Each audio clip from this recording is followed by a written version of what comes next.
সুমাইয়া আখতারা বিনতে নসর আলী, সুমাইয়া আখতারা বিনতে নসর আলী, উনি আপনাদের সম্মুখে কিছু ভাষণ রাখবো।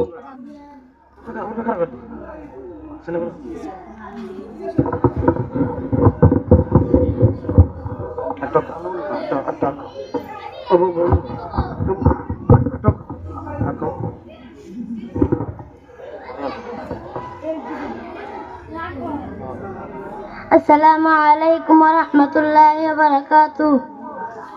আলহামদুলিল্লাহি ওয়াসসালাতু ওয়াসসালামু আলা রাসূলিল্লাহ ওয়া আলা আলিহি ওয়া সাহবিহি আজমাইন, আম্মা বা'দ। ফাউযু বিল্লাহি মিনাশ শাইতানির রাজীম। বিসমিল্লাহির রাহমানির রহিম। ইন্নাশ শিরকা লাযুলমুন আযীম।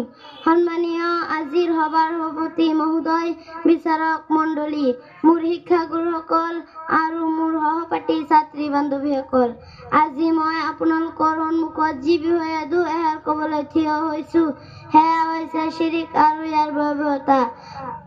পবিত্ৰ কোৰআনত মহান আল্লাহে শিৰিক সম্পৰ্কে কৈছে, ইন্না শিৰকা লাযুলমুন আযীম, নিশ্চয় শিৰিক হৈছে মহা অন্যায়। সূৰা নিসাত মহান আল্লাহে কৈছে, ইন্নাল্লাহা লা ইয়াগফিৰু আন ইউশৰাকা বিহি ওয়া ইয়াগফিৰু মা দুনা যালিকা লিমান ইয়াশা ওয়া মান ইউশৰিক বিল্লাহি ফাকাদ ইফতাৰা ইসমান আযীমা। নিশ্চয় আল্লাহে তেওঁৰ লগত অংগী স্থাপন কৰা কৰ্তাত শিৰিক গুনাহ ক্ষমা নকৰে। ইয়াৰ বাহিৰে অন্যান্য অপৰাধসমূহ যাক ইচ্ছা ক্ষমা কৰে, আৰু যিয়ে আল্লাহৰ লগত আনক অংগী স্থাপন কৰে সি নিশ্চয় মহাপাপ ৰচনা কৰে। আন এঠাইত মহান আল্লাহে কৈছে, ইন্নাহু মান ইউশৰিক বিল্লাহি ফাকাদ হাৰামাল্লাহু আলাইহিল জান্নাতা ওয়া মা'হুন নাৰ ওয়া মা লিয-যালিমিনা মিন আনসাৰ।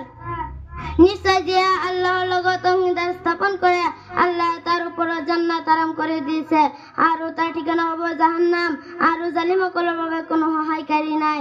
মহান আল্লাহে পবিত্ৰ কোৰআনত স্বয়ং নবী সাল্লাল্লাহু আলাইহি সাল্লামক সম্বোধন কৰি কৈছে, লাইন আশৰাকতা লা ইয়াহবাতান্না আমালুকা ওয়া লা তাকুনান্না মিনাল খাসিৰিন। যদি আপুনি শিৰিক কৰে তেন্তে আপোনাৰ সকলো আমল নিষ্ফল হৈ যাব, আৰু নিশ্চয় আপুনি ক্ষতিগ্ৰস্তসকলৰ অন্তৰ্ভুক্ত হৈ যাব। প্ৰিয় শ্ৰোতা মণ্ডলী, ৰাসূলুল্লাহ সাল্লাল্লাহু আলাইহি সাল্লামে শিৰিকৰ পিনে লৈ যোৱা সকলো পথ বন্ধ কৰি দিছে, আৰু এই সকলো পথৰ পৰা উম্মতক কঠোৰভাৱে সতৰ্ক কৰিছে। সেয়ে তেওঁ কবৰ জিয়াৰতৰ এনে কিছুমান নীতিমালা প্ৰণয়ন কৰিছে যাতে মানুহে কবৰ পূজা আৰু কবৰবাসীসকলৰ বিষয়ে যিকোনো প্ৰকাৰৰ সীমালংঘনৰ পৰা বাচি থাকিব পাৰে।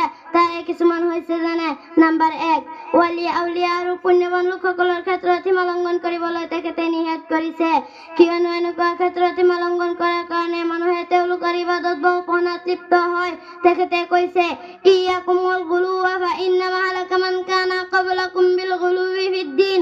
সীমাতিৰিক্ত ভক্তি কৰাৰ পৰা বিৰত থাকা, কিয়নো তোমালোকৰ পূৰ্বৱৰ্তী লোকসকলে দিনৰ ক্ষেত্ৰত সীমালংঘন কৰাৰ কাৰণে ধ্বংস হৈছে তথা বিনাশ হৈছে। তেখেতে আৰু কৈছে, লা তুতৰুনি কামা আতৰাতিন নাসাৰা ইবনা মাৰিয়াম ফা ইন্নামা আনা আবদুহু ফাকুলু আবদুল্লাহি ওয়া ৰাসূলুহু। মোৰ বিষয়ে তোমালোকে সীমালংঘন নকৰিবা, যিদৰে নাসাৰা খ্ৰীষ্টানসকলে মৰিয়ামৰ পুত্ৰ ঈশাৰ ক্ষেত্ৰত সীমালংঘন কৰিছিল, কিয়নো মই হৈছো কেৱল এজন বান্দা। এতেকে তোমালোকে মোক আল্লাহৰ বান্দা আৰু তেওঁৰ ৰাসূল হিচাপে অভিহিত কৰা।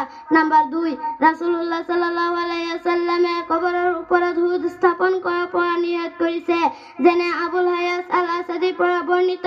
তেওঁ কৈছে, আলী ইবনে আবি তালিব ৰাদিয়াল্লাহু আনহুৱে মোক কৈছিল যে, জানি থোৱা তোমালোকৰ পূৰ্বৱৰ্তী জাতিৰ লোকসকলে নিজৰ নবীসকলৰ কবৰসমূহক মছজিদ বনাই লৈছিল।